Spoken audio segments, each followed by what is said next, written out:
Mob সংস্কৃতি ভয়ঙ্কর একটা জায়গায় আমাদের নিয়ে যাচ্ছে। এটা ঠেকাতে হবে। আইনের শাসন ছাড়া তো গণতন্ত্র হয় না। যাকে খুশি যেখানে খুশি কোনো কারণ ছাড়াই আক্রমণ করব, অপদস্থ করব, এটা বোধহয় ঠিক হচ্ছে না।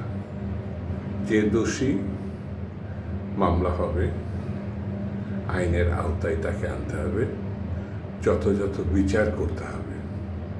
এছাড়া তো গণতন্ত্র প্রত্যাশা করা যাবে না।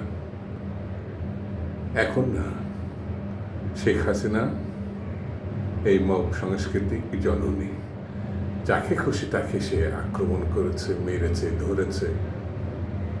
এখন সেটি ধারাবাহিকতা হয়তো আমরা দেখছি, কিন্তু বন্ধ করতে হবে।